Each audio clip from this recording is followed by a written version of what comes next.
Thank you for taking time out of your evening to attend this event, the Nexus that is Riversdale Mansion.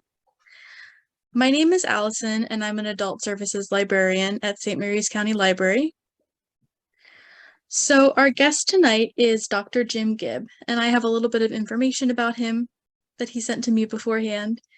So Jim Gibb majored in anthropology as an undergraduate at Stony Brook University. He earned his master's degree in 1985 and doctorate in 1994 at Binghamton University, and a certificate in computer-aided design and drafting at Anne Arundel Community College. He has run his own consulting firm since 1989.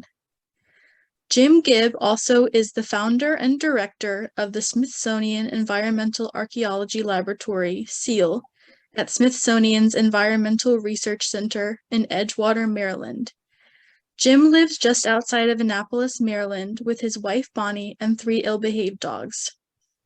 Tonight's talk is about Riversdale Mansion, and I'm going to sort of caution you a little bit here in that there's been a bunch of archaeology done at Riversdale Mansion. There's some really good data produced partly by me, but also by my successors there, a company called URS. But there hasn't been any real detailed analysis of those data yet, and I think there's more really interesting stories that come out of there. What I'm going to focus on tonight are kind of the themes that we have a little bit of information on, and I think we can get a lot more of archaeologically. So with that said, so some of the key things that we can talk about at Riversdale Mansion, it really is, it sort of touches on a number of major events in world history, not least of which are the Napoleonic Wars, and I'll explain why. American slavery, and not just because this was a plantation, it was operated by slaves, but that it was to a certain extent at the center of a nationwide discussion about slavery in the 1850s. A little bit of story here about soil exhaustion, although I won't go into that very much. Development of the University of Maryland and the Colonial Revival period. So it's quite a mishmash of things. And I suspect with enough analysis and thought, we'll find most of these things intersect. I'd say this is a brief timeline. It looks like it's not brief, but I'll go through it pretty quickly. Riversdale was founded by a Belgian family. Henry Steers was the head of that family. They left Belgium in 1794 because Belgium was threatened by French invasion under Napoleon. They got here, they lived in several places around Annapolis, including Strawberry Hill, a mansion house and plantation that doesn't exist anymore. And they lived at the William Paca House, which does exist, and it's a public museum. And then briefly, they lived in the Bostwick House in, I guess that's Bladensburg, not far from this site. And that building also survives. They began construction in 1801.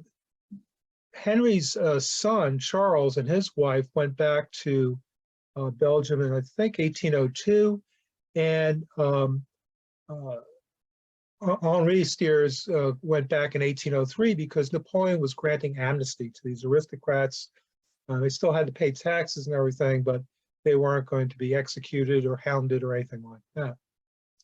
So when Steers left, when he went back to Belgium, he left the house with Rosalie, his daughter, and her relatively new husband, George Calvert, who was grandson of the last Lord Calvert, Frederick, and was the son of Frederick's illegitimate son, Henry Harford, as in Harford County. When they acquired it, they finished the mansion in 1807, and yeah, it was a working plantation, and they expanded it further than the original 729 acres, and they were edging away from tobacco.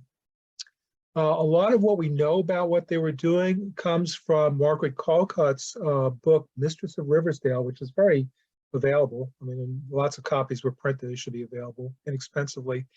And that Margaret Calcott transcribed many of the letters between Rosalie and her family back in Belgium. for the period 1797 to 1821. So there's a lot of information in those letters. My problem is I don't know what letters she did not transcribe. There may be more that have interesting information that Callcott didn't find particularly interesting. Rosalie died in 1821. George Calvert, I think, died in 1837, after which their son, Charles Benedict Calvert, assumed ownership. And Charles and his wife, Charlotte, were very into scientific agriculture. So they developed Riversdale further. It's still a plantation in that it was operated by slaves. It's one of the definitions of plantation, distinguishing it from a farm. The other thing that distinguishes a plantation is it's based on a staple crop, single crop like tobacco, cotton, something like that. The Calverts were actually diversified the farm, got away from tobacco, and focused more on animal husbandry, particularly dairy cattle, sheep, and pigs. Charles was the president of the Maryland Archaeological Society, Agricultural Society, I should say, and published a few things about his farm, about what he was doing. In 1852, a young guy named Frederick Law Olmstead dropped by for a visit. Olmstead, at this point, had not yet designed Central Park in New York with Calvert Vaux. He was not yet the landscape architect that he would become. He was a traveling journalist, and he would write dispatches back to the New York Daily Times, now the New York Times, talking about his traveling. And he was mostly interested in traveling to the South, and particularly to the state of Texas, to observe slavery. And I'll talk a little bit more about his observations in a few moments. But he was there in 1850. In 1852, talked to Charles Calvert, toured the place, I guess stayed overnight. And then afterwards, a few years later, Charles actually was one of the major founders of the Maryland Agricultural College, which is today the University of Maryland, and still has a prominent agricultural program there.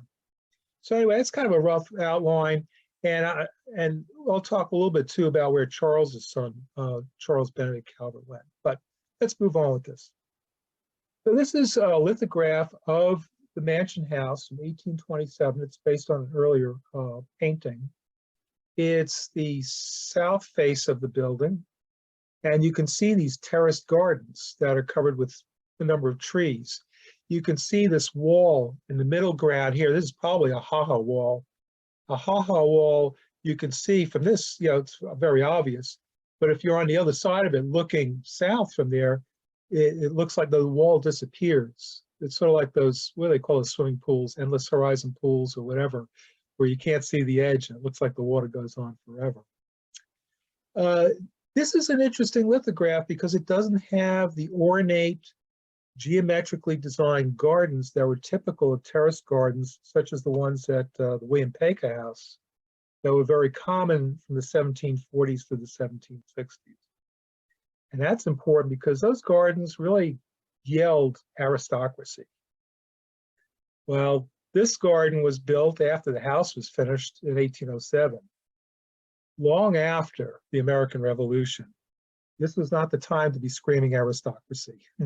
This was the early Republic period of our nation's history. And people are talking about democracy and the Republic.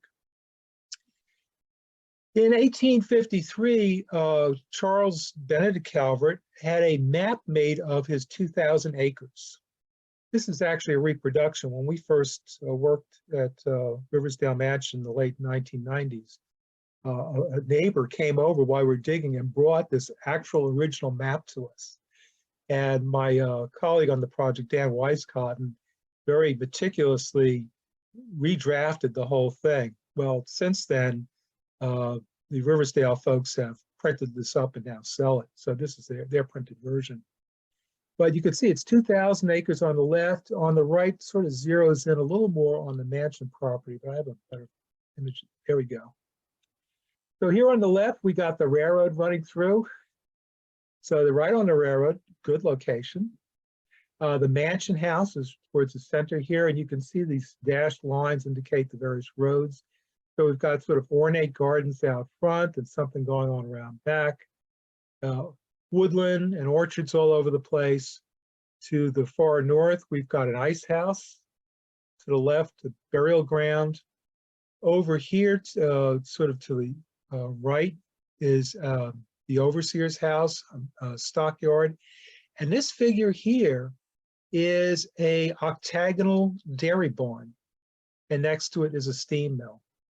This is not your typical plantation of the mid-19th century. We do have a few photographs from much later. Next to the mansion house, we have a water tower, and the little building on the front of this is the laundry. We're not quite sure what the building in the back was for, but I suspect that was a summer kitchen or a dairy for processing milk. And you can see this garden wall here. Now, in her letters, Rosalie Calvert talks all about this stuff, the buildings, the new garden walls they were building, the kinds of plants they were planting. So especially if you're interested in horticulture, it's really an interesting book to look at in the first quarter of the 19th century. The archaeology, again, I'm going to slide over this pretty quickly because, like I said, there was a lot done. My crew did a shovel test pit survey of the whole property. I think it was 5 acres, I don't really recall. And we monitored the demolition of some pavement that exposed a number of buildings, foundations of buildings. And so here you can see D here. This is the, C here. C is the water tower. The building marked D, that is that building that still survives, and I think was probably some sort of kitchen or dairy. And then the laundry is at the north part of this complex. And then we have this odd little building down here, E, and this is not mismapping. This building was actually trapezoidal in its footprint. Not nice 90-degree angles that one might expect. So not sure what was going on there. We have a fence line that went across here and what looks like part of another octagonal building. This is not the octagonal dairy barn, which I'll show you in a moment. This is a smaller building. Octagons were really quite a fad in the mid-19th century. We have the Octagon House built in downtown DC. We have a number of these throughout New York and New England, these odd farmhouses done on an octagonal plan. And then the Shaker community, a Pietist sect up in Hancock, New Hampshire, also built a barn on a hexagonal plan, and that probably influenced people like Calvert. Here you can see with some demolition, foundations showing up. This is the work that URS did back in 2000, I think. And some more of those foundations. They also did ground penetrating radar across a good part of the lawn, areas that we found clusters of brick and whatnot. But it was kind of an ancient kind, I didn't bring a picture of it, but an ancient kind of ground penetrating radar. And it doesn't have the capacity that modern radars have, nor did they use it on the tight interval that we use today. So all that land out there certainly deserves another go over with ground penetrating radar. But foundations like these show up on it. And you can see with this exposure, shows you how old this is, so black and white photographs. But you can see this odd shaped little building here of brick.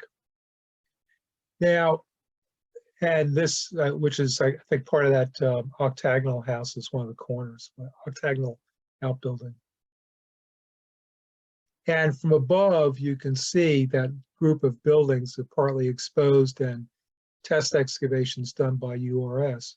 Again, a lot of digging was done on this property. There's some backhoe trenches out in the yards, and we've got clusters of brick and whatnot, but there hasn't been any real in-depth analysis that explains what the stuff is all about and how it relates to the 6 areas I think I've pointed out at the beginning.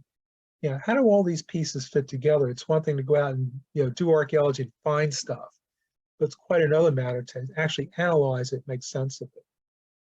So we get, nice drawings like this. It shows you where structures were, where in this case, the smallest squares where the excavation units are. And certainly with URS found a fair number of artifacts. And, they described the different forms the ceramics and the glass vessels took. That they found inside along the foundation walls of these structures. And, for instance, here's a photograph, shows you what looks like a bunch of wine bottle bases. Okay, that's kind of interesting stuff. What is that material doing there? What does it tell us about what the folks at Riversdale were trying to do? By the way, on the sign here, they have Riverdale. All right, on their signboard, the plantation is Riversdale. That's what the Calverts called it. The community in which it's located, which is just south of College Park, is Riverdale without the S. So anyway, lots of these vessels showing up. And I don't know if I've talked to on a series of lectures before about hospitality, but this is something we see with these 18th and early 19th century fairly wealthy households and very wealthy households. Alcohol is really important as part of entertaining guests. And so we find a lot in the way wine bottles and wine glasses, such as these. And was that inside the house or outside? That's, I think, inside. It's hard to tell from the photograph, but I think it's inside one of the buildings up against the foundation. And that's it. Another site west of Upper Marlborough, we have in a kitchen attached to the main building. In the basement of that kitchen, which is, 8 feet deep, we found a elliptical shaped pit in the basement filled with broken wine bottles. I think we had 24 of them, plus some wine glasses and other stuff. I don't know what's going on here. It's something interesting though. And so we get these fine wine glasses. I don't know what these day two. This is not really my area. I'm more of a gopher than a lab rat. But you could see this nice image here. It's got some sort of, it's patinated, which is part of that gold, but it's also got some sort of gold leaf paint on it.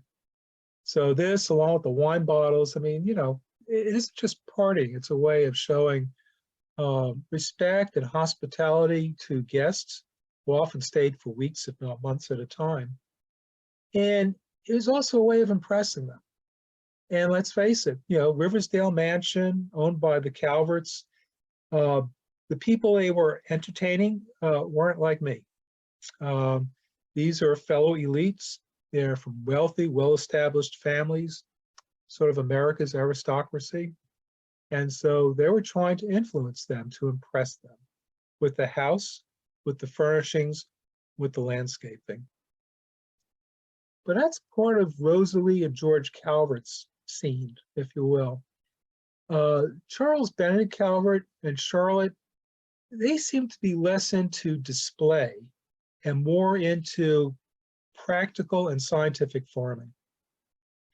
They adopted this combine machine almost before they were making them. I mean, when the announcements for these things were coming out that they were available, we know that Charles Calvert had purchased one. He was getting pedigreed livestock, particularly dairy cattle, so he could produce as much milk as possible. We don't know at this point, or I don't know anyway, about the sheep he had and the pigs. It may well be, in fact, it's very likely that they too were specific breeds generated to produce a lot of wool and a lot of bacon, I guess. So here's that barn. Here's a photograph of an octagonal barn, and there's an octagonal outbuilding that goes with it. From the looks of it, it's hard to see at the scale, but it looks like it's a corn crib. But in the drawing, and this is a drawing that he published in an agricultural journal, and he goes to some length at describing how it was built and how it functions. You basically have an inner ring of cows and an outer ring of cows, and they're feeding. They don't use formal stalls, and there's a gutter network for removing animal waste, and it's really quite sophisticated. And this is something that he was encouraging people to do. Now, this is expensive. And, he had 100 cows in his barn. Dairying was not that big in this part of Maryland, still isn't. It's just too hot around here. But this is an experiment. It took a lot of capital, and it's a risk. Anytime you experiment, that's a risk. Small farmers can't afford risks. Only big, fairly well-to-do farmers can afford to take chances. And we see that time and time after again in Southern Maryland. We see people experimenting with tobacco flues to heat dry tobacco rather than air dry it. Only a few tried it, only the very wealthy. We have Governor Sharp early on in the 1750s giving up on tobacco altogether and growing sheep and flax and stuff like that. But these are wealthy people who can afford to experiment. And that's what Calvert was doing. We know from the census of 1850, I'm sure I've talked about this before, every 10 years since 1790, we have a federal census. It's a way of determining representation in Congress, part of the Constitution. But beginning in 1850, the Census Bureau started also doing a separate census schedule of agriculture.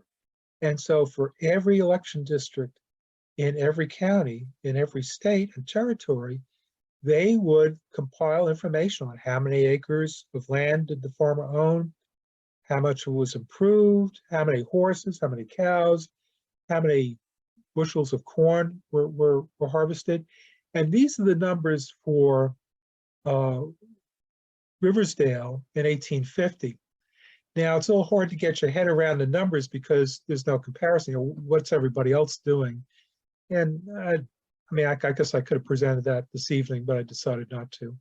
But 19,000 gallons of milk, hardly any farms around here were producing any milk other than for household use. And no household, no matter how many kids they have, goes through 19,000 gallons of milk in a year. 318 gallons of cream, 1,000 pounds of butter. Now, butter isn't such a big deal. Your average farm household could probably go through 300 to 500 pounds of butter a year. Think of that, 300 to 5, that's more than a pound of butter a day. Whose household goes through that? But, they did all their cooking, their own cooking, their own baking, butter and eggs were, they were used in large numbers. They had 150 sheep, which is pretty big by local standards, producing 800 pounds of wool. 100 swine, again, a huge number for this area. 25,000 bushels of turnips. You really gotta like turnips to grow that many turnips, right? But these probably aren't for sale. This is almost certainly meant as food for livestock. Dairy cattle do very nicely on turnips. I imagine pigs do as well. I doubt sheep do. 5,000 bushels of maize is not very much by local standards, especially for such a big farm.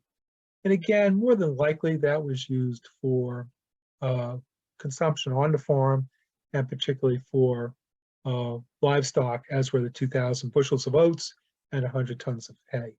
So by 1850, this is a farm that's really focused on livestock, split amongst dairy, sheep, and swine.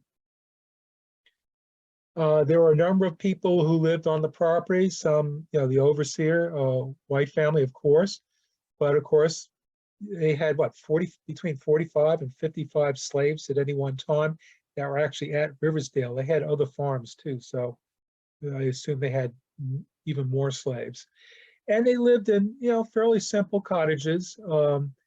This is a drawing of one that was occupied by Adam Plummer and produced in a book by his daughter in the 1920s. And, it kind of looks okay, looks kind of quaint and everything, but it is probably pretty rough. And it's not clear from the drawing whether this is log construction or frame. I think in the description it's frame, but we also know that a lot of enslaved households lived in log houses. It probably looked a lot like this, except stone chimney rather than brick. So there's Chuck Calvert there on the left, later in his life. Again, he was a principal in the founding of the Maryland Agricultural College, as you might expect for somebody who was president of the State Agricultural Society. The college opened in 1859 with 34 students, and 4 of them were his sons, including, I think, Charles Baltimore Calvert, who I'll get to in just a moment. And what I found kind of interesting, especially since I'm coming at you from the Smithsonian, the keynote address for the opening of the college was delivered by one Joseph Henry, who was at that time the first secretary of the Smithsonian Institution. Big-time scientist working in electromagnetics, quite well known. Not quite as well known as Faraday, perhaps, but he was a big deal in his time, and there he was in what became College Park, opening up this college with 34 students. So to get into slavery a little more, we've got Frederick Law Olmstead in his younger days. And, as I mentioned, he was traveling around writing about slavery. And he did so, and his encounter with Charles Calvert was at Riversdale, and it appears in his first book, his first of 3 books, A Journey in the Seaboard Slave States. So you can find this, and it's pretty readily available. The date varies from 1856, 1857, but it's easy to find. And when I use the initials FLO, that's Frederick Law Olmstead. All the people who study him, the societies devoted to his work, they all refer to him as Flo, and to one of his sons as Flo Jr. But he had 2 main points that he took with him from New York. This is not an idea he developed as he traveled around. First, that slaveholding undermined the moral and economic growth of the South. He found it effeminated Southerners because the slaves did all the work, and at the same time, he considered them unreliable, inefficient workers. His second point was that slavery should be abandoned for these very practical reasons. It just wasn't working that well, and that it would eventually disappear of its own accord without violence. And remember, he's writing this in the 1850s, at a time when there was a great deal of tension building up over slavery. And certainly you could take issue with what he said. Is this true? Would it in fact have been abandoned eventually? And in any case, the fact that it might, the idea that it might eventually disappear of its own accord would have been cold comfort to your average slave who is going to have to wait for 3 or 4 generations before emancipation. So not a great idea, man, in that respect. Now, when he spoke to Charles Calvert, he said Charles Calvert didn't want to talk about slavery, period. He was apparently quite sensitive about it, as I'm sure a lot of Southerners were, especially when talking to the likes of me, Yankees. Let's see. There we go. And the irony is, he and Charles Calvert were, talking about this, arguing about it, no doubt. And, I can just envision these 2 guys standing out in front of this big mansion, talking about, slavery, and Charles Calvert saying, well, they're really good for the hard, rough work. I would never put Irishmen to that kind of work. I would have them doing the more complex tasks. I mean, he's basically saying this.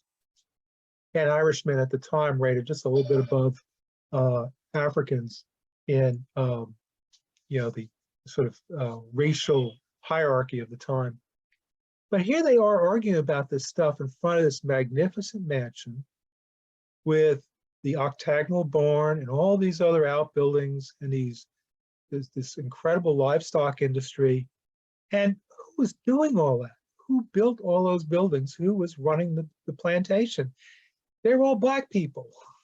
But here they are, talking about, well, they're inefficient, they're good for rough work, they're unreliable, and yet they generate a huge amount of wealth to allow the building and operation of this place. They actually physically built the buildings and kept those buildings. So, I mean, I could just imagine some, African servant standing next to him quietly, dismissively, eyes at the ground, listening to these 2 yokels talking nonsense, fully realizing that, they're not the ones who built this place.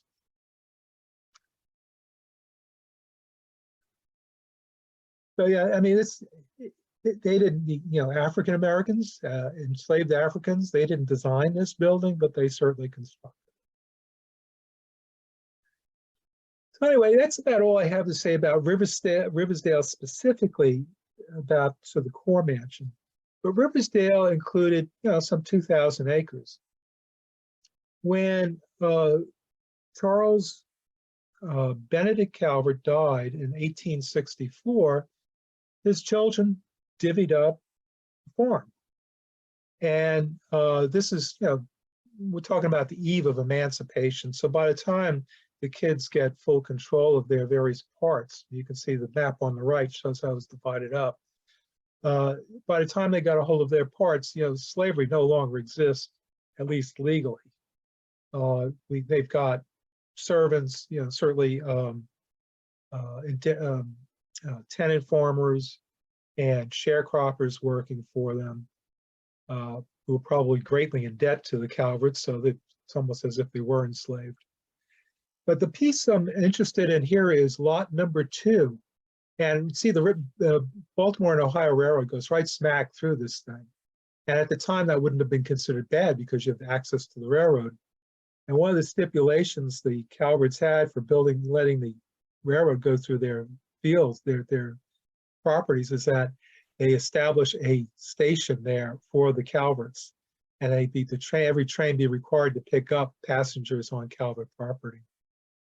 But lot number 2 was acquired by Charles Baltimore Calvert and his wife Eleanor, and they built their house there, which they called McAlpine, in 1867. In 1934, this is kind of weird, this fellow wanted to become a member of a fraternity at the Maryland College. And as part of his pledging, instead of being hazed, what students had to do, at least in the engineering program, they had to do a special project. So this one fellow, Phillips, went and drew a map of the Calvert property where at the time the dean from the college lived, a son-in-law of Charles Calvert, and drew a map and took pictures and did a little history of the property. And this is readily available now. I can certainly share it with anybody. It's a typescript, put a bunch of photographs and maps in it. And that's where this comes from. I'll draw your attention to the focus of the farm. So here, if I can get my mouse working, oops. Here is Mount McAlpine House, and I'll show you a picture of that in a moment. Road coming in, fir trees over here, Indian burying ground, and it says rumor. It says a rumored Indian burial ground here. Actually, there's no trace of it now. A lot of that area's been bulldozed. Actually, it's a Whole Foods now. A pear orchard up here, apples and peaches and cherry orchards down here, an ice house, a cow barn, a carriage barn, a small carriage shed, pump house over here. So it's a nice little scale drawing. I don't know if you could see it, but there's a garden off in one corner, and then of course the railroad, and an ice pond down the lower left-hand corner. This is very different from Riversdale. This is more, it's not even really quite a working farm. They do some farming, but it's more what we call an urban farmstead, in that the people who live here are engaged in some agriculture, but it's mostly farming to supply the family. And it's all kinds of things like outhouses and ice houses and smokehouses and all that, really just to support the family, not necessarily to produce any kind of commercial product. Now, given the amount of orchards they had, I suspect they were probably selling some fresh fruit. But this is not, unlike Riversdale, this isn't really a farm. It's really a dwelling lot for some, fairly well-to-do people. Here's a picture that Phillips took. It's from the side of the house, the south side of the house, but you can see a water tower on the left-hand side. So they had to pump water up there somehow. I'm not sure they used a windmill or maybe had a steam pump, but that supplied water to the house, and the house itself had other amenities. This is a better picture of the house, but much later, 1943, with an addition built on it, and it looks a lot like a school. The reason it looks like a school is it was a school. This whole complex in 1934 became a private school, and that's what it was when Phillips went to visit the place. So it gives you a sense, I mean, really kind of square building. It's still, kind of old-fashioned for 1867. It's not done the Gothic style or the Italianate or any of these other kind of new academic styles. It's done very more in a kind of federal style of first half of the 19th century. Well, our job, because this is going to be turned into a Whole Foods and big shopping plaza, which you go to now, we're going in doing some salvage work essentially. And so we use machinery to strip off a lot of rubble from building locations that have been found. And this is, foundation of, I think this is of the barn. That's Dr. Jennifer Stabler there, who's the county archaeologist for Prince George's County.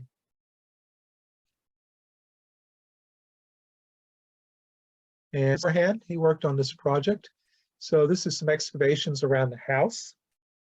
And including in those excavations, we found really evidence of an interior furnace. So this was heated with what would have been pretty much a state-of-the-art furnace, pretty high tech for that period. We also exposed a better part of this barn. So you can see it's fairly, this is the carriage barn. And one of the interesting things about it is this here. It actually had a drainage system put in. I've worked on a lot of barn sites. Here it is, another perspective. I've worked on a lot of barns. You don't often see from the 19th century these kinds of improvements in a carriage barn or tobacco barn or any kind of barn, really. These folks, they put the money into it to make it a good working operation. And this we initially found through some excavations, and then it was mechanically stripped. These are a bunch of engineers. Ironically, the surveying equipment, the total station over here, I'm pretty sure that's mine, not theirs, and yet they're the surveyors. But this is an ice house. This is the interior fill, and the lighted portion around here is kind of the foundation for this ice house, which would have been about 20 feet across, and probably would have gone down at least 20 feet. And the purpose of the ice house would have been to store products, not just for the household, but generally stuff that was going to be for sale too, large quantities of milk, fruit, whatnot that could be kept cool, as well as ice for making ice cream. This is that ice house today at Whole Foods. I guess Whole Foods would be off to your right here, but the county had them protect the ice house. We didn't get to excavate it, so this large masonry cylinder sits on top of it to protect it. How anybody's ever going to dig it, I don't know. And the owner of the property, the Calvert's family, who many of you are Shakespeare fans, they're major funders of the Shakespeare in Washington, D.C. But they thought this looked really stupid. And so they got one of these experimental aircraft that was made on the property back in the 30s and during World War II. There was a big aircraft factory here. So they got, I think it's an original. I don't think it's a mock-up. But they put that on top, sort of echoing the prior use of the property. But also just, it gave some reason for that large cylinder sitting there. And the last thing I wanted to cover this evening is colonial revivalism. Colonial revivalism is a sort of aesthetic, seen mostly in housing, furniture, arts and crafts. And it became very popular in the years immediately leading up to and including the centennial in 1876. And at the Centennial Exhibition in Philadelphia, they had all kinds of arts and crafts and whatnot done in a colonial revival style. And this penchant for things colonial continued at least into 1940. Actually, the community I live in, the original plan was designed in 1926. The original plan was to have colonial revival buildings. Colonial revivalism is really nativist in outlook and anti-immigrant. It was very much, I mean, it was supposed to be looking back at our 100-year past and about what we accomplished as a nation. But it was also just enmeshed in anti-immigrant feeling, particularly against the Irish and Catholics in general, and a little bit towards Germans too, who were coming in, particularly in the 1870s.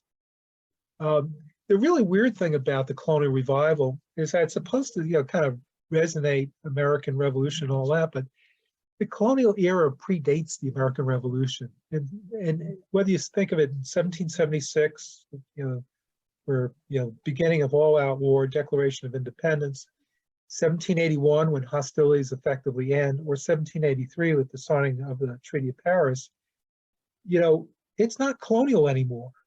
It's early republic, it's a new nation. Colonial is what comes before. So it's a little ironic that we celebrate the colonial period, which is really a period of British domination. So I don't quite get that, but there it is.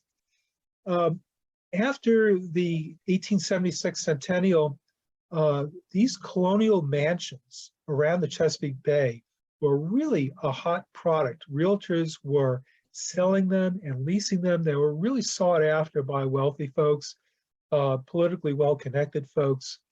Again, ironically, a lot of these colonial mansions weren't colonial at all. Snow Hill and Laurel, a site I worked on some years ago, into the 1950s and 60s, they'd open up the house to the public and they'd have people wearing colonial costumes with powdered wigs and all that. Well, we know Laurel wasn't, that the Snow Hill house wasn't built until 1803, about the same year Riversdale was being constructed. Not only were they not colonial, but they weren't anywhere near it. They were 40 years or more after the fact. And yet they were considered colonial. But, and so this house here was considered colonial, even though it really isn't. It's kind of neoclassical with kind of a French flair. A lot of these houses are really neoclassical. They're not Greek Revival. They're not Georgian. They're really something a little bit different. And that Riversdale was first used. One of the major tenants after the Calverts left was the Lord Baltimore Country Club. Again, Lord Baltimore predates the American Revolution. He was the guy who held all this land and forced everybody to pay rent. So it's a little ironic that he should be celebrated. By he, I mean the various 5 Lords Baltimore. Senator Hiram Johnson was a big deal senator, Republican from California, lived there from 1918 to 1929. Senator Thaddeus Caraway, I'm not as sure about his prominence as a Democrat from Arkansas, but oddly enough, Johnson was only renting the place. I think it was in 1927 or 1928. Caraway, unbeknownst to Johnson, bought the house. The Johnsons didn't want to leave. They eventually left in 1921. Caraway moved in, and he died about 3 years later anyway. And he was succeeded by a former U.S. representative, Abraham Lafferty from Oregon.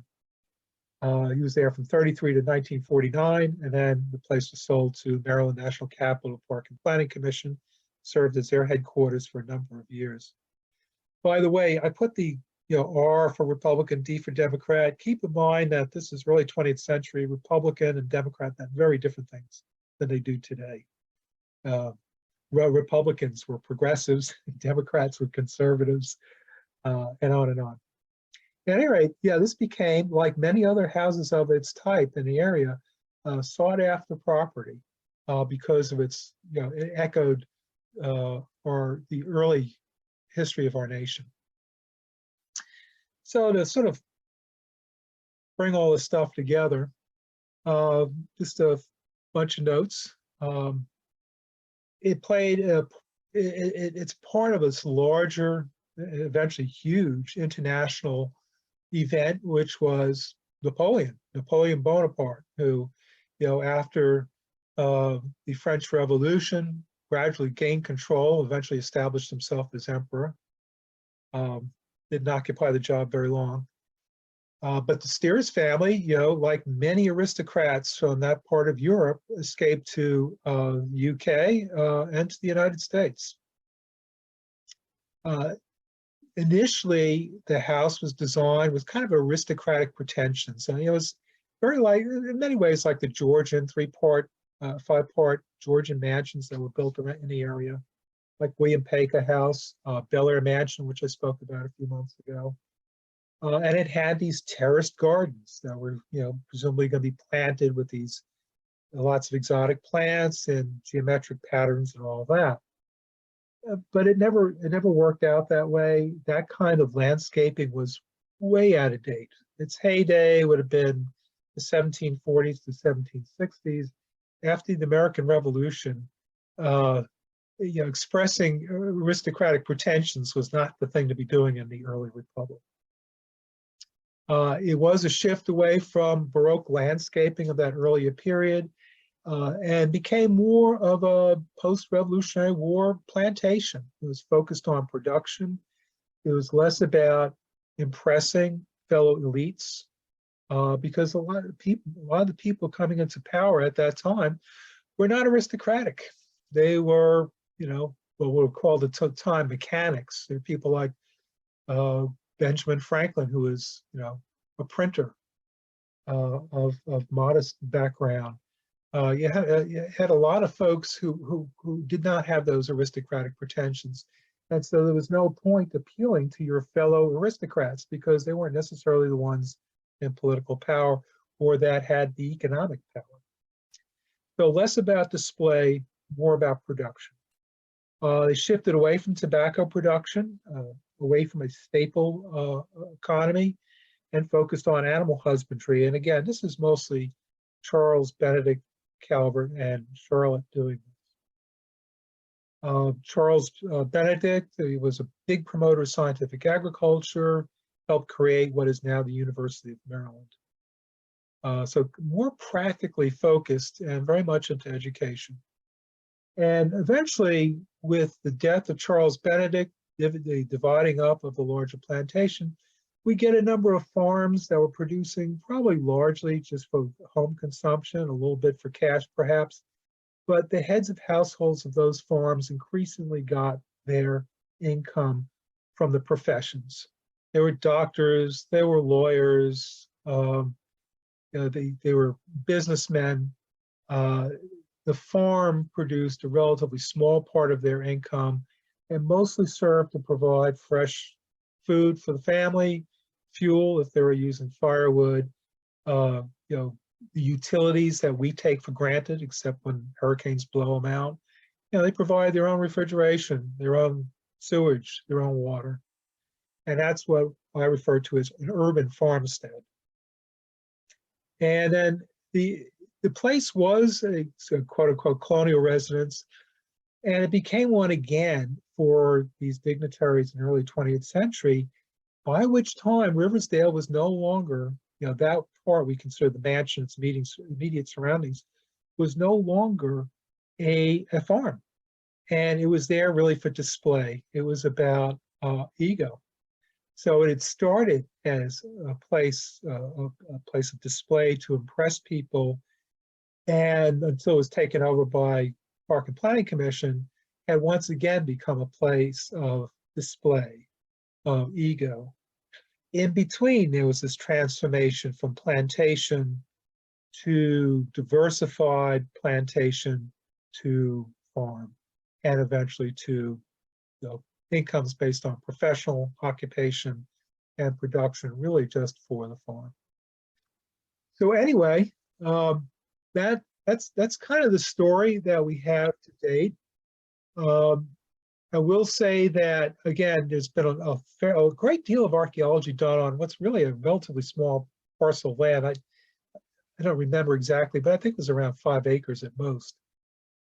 It's time actually to start taking all those pieces, take the report I started with in 1995, I think, and the URS reports of 1997 and 2000. There's been some other smaller excavations there. Start bringing all these pieces together and trying to interpret what we're finding and relate it to these and perhaps to other issues that I've pointed out. And to have an archaeology that's more focused on asking research questions and less on, gee, what's there? And that's motivated a lot of archaeology at Riversdale, as it has at a lot of historic sites in the region. You know, what's there? What neat stuff can we find, rather than what do we really want to know about this place? And that's really scientific archaeology. At any rate, I think that's about all I had to say on the matter. I don't know how to get this to, there we go. Oh, we covered that. There we go. So, once I find you again, do we have any questions? Jim, when Benedict was dividing it, you showed us how that property was divided among his children, I guess. Right. It appeared to be, all of those plots appeared to be fairly close to the railroad track, which was sort of away from the mansion a little bit. Was the mansion within one of those? The mansion was the part that was referred to as the dower. So if I scroll back, whoop, line by. See, this is, and this is a drawing that Phillips did. It's not really quite the scale and everything, but it gives you a general idea. The dower portion would have gone to Charles Benedict's widow for the rest of her life, a life estate. So Riversdale would have been where you see dower written. I see. Thank you. And so McAlpine is number 2. It really isn't that far north of where the mansion is. I mean, it's more than a stone's throw, but not a hell of a lot. It's just up Route 1, or was. Again, it's fresh fields now. I'm trying to see your faces again, but I can't figure out how to do that. So, any other questions? I'm just still sort of curious as to why Charles Calvert returned. I mean, he put so much into this project. You mean Henry Steers? The senior, yeah. Henry Steers, yeah. Steers, I'm sorry, yeah. Rosalie's father. Yeah. Well, I mean, they were aristocrats, European aristocrats, and they found themselves in the United States of America. You tell me why they returned. I mean, certainly, I'm sure it was a traumatic move for them, as it is for any immigrant, really. When you leave family and friends behind with the prospect of perhaps never seeing them again, that's a pretty big transition. It's not something people did lightly. They were scared for their lives. On the other hand, they still had properties in Belgium. And those properties could be heavily taxed by Napoleon, or even just taken by Napoleon. And so they were concerned about preserving their land holdings back in the old world. And that's why Henri's son, Charles, beat a hasty retreat back as soon as Napoleon declared amnesty. So they go back without fear of arrest, without worrying about their properties being taken. They can once again take control and be probably paying some pretty high taxes, but at least they would maintain their holdings there. As opposed to living here, I mean, living outside of Washington, D.C. in the 1790s. Yeah. I mean, there wasn't a Washington, D.C. in the 1790s. You know, things were just barely under construction. It just barely been surveyed. Bladensburg would have been the happening place. And that was just a port town. You know, you can imagine what a port town, port towns are like now, right along the water. You can imagine what they're like in the late 18th century. So this was not paradise for them. Jim? Yes. Henry Steyer brought over a lot of beautiful art, and he kept it here while he lived here, and then he shipped it back to Europe when he went back.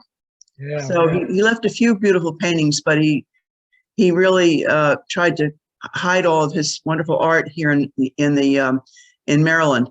And the other just minor point, Rosalie Steyer married Calvert in the William Paca house. Just kind of a nice little touch. Yeah, actually, yeah, I'd forgotten that. But yeah, the paintings, I mean, these were masters pieces. I don't remember the specifics of what they brought over, but these are paintings that would be in museums today. As was common, especially in that part of Europe, Belgium, and the Netherlands, for wealthy folks to collect paintings, particularly of the 17th century, was a very common practice. It's one way they showed off. The Brits tended to go more for sculpture. They'd scour the classical world for sculpture and ship it back, but they collect paintings too. But yeah, that's kind of an interesting thing is they would have shipped most of those paintings back before Riversdale was actually completed. So they were probably shown at Strawberry Hill, Paca House, and the Bostwick House. I hope they survived the transoceanic journeys well. That's a lot of abuse for those paintings. Any other questions? There you Yeah, go. Jim, the sketch map of lot number 2 showed a road across the edge. I think it was called Washington Boulevard or something like that. Is that essentially the location of Route 1 today? It isn't essentially the route of Route 1. It is the route of Route 1. Close enough. That's it. I don't think it's been modified at that particular area very much either. So as you, what is that? That's 410. Route 410 goes east-west, just immediately north of the mansion. And so you just head a little bit west down there, a block or two, and then make a right onto Route 1. It takes you to the university. You take that up, it's just past the post office. You see the new shopping plaza. That was McAlpine. Riversdale Mansion itself, if you're... I've been there. Yeah, I don't recall the signs for it, but it's not too hard to find. It's just a block or two south of 410, west, and several blocks west of 201, Kenilworth Avenue. I think that's Kenilworth. But it's a nice place, and they have a museum building that's next to it. It was built some years ago. I haven't been in years, but it's it's an interesting walkthrough. It is about gracious living, a little bit like Bel Air Mansion. I don't know if they do much in the way of what life was like below stairs, but again, it's been years since I've been there. Tom Fordham did some work up there at one point, didn't he? I know Dave Gadsby did some work with some students, and Tom may have worked with him just out front along the street in front of the mansion. We know there was an early 20th century schoolhouse there. I think they were working up near there, but I think they were looking for one of Rosalie Calvert's garden walls. Yeah, I vaguely remember brick foundations that he had posted on Facebook zillions of years ago. Well, I have a copy of his report. I have a copy of the URS report. Ironically, I've not been able to find a hard copy of my report. It's around here somewhere. But I tell you, if somebody wanted to do I know one master's thesis has already been done on it by a woman who used to work with me. She was getting a master's in history, I think, from UMBC. But there's certainly a master's degree in archaeology for somebody who can bring these pieces together and relate them to these larger trends that I'm trying to point out. So, any other questions? Because I'm about talked out. Okay. Next month, I'm talking about cemeteries. And before we sign off, I just want to let you know that this Saturday, ASM has its annual meeting. There's a series of talks. They're all about cemeteries. Unfortunately, it's going to be in Baltimore County. Unfortunately, I don't remember where. I'm going to have to find out because I'm one of the speakers. So I better make my way there. Is it Marshy Point Nature Center? Yeah, that sounds right. I have no idea where that is. It's northeast of Baltimore. Okay. So a little bit of a trek, but hopefully not too bad. And on Sunday at CERC, we have Montgomery College students coming to get a little archaeological experience. We'll probably work on the Asher property. So if anybody wants to come join us, it's shovel testing and prospect of finding something entirely new or not. And then at least 2 Saturdays in October, later in the month, we're going to be at Joppa, which is a colonial port town like Port Tobacco, where we've done some archaeology and we're ready to start a new campaign up there doing archaeology. We're going to start off excavating the 18th century church site. So you're all welcome to join us there too.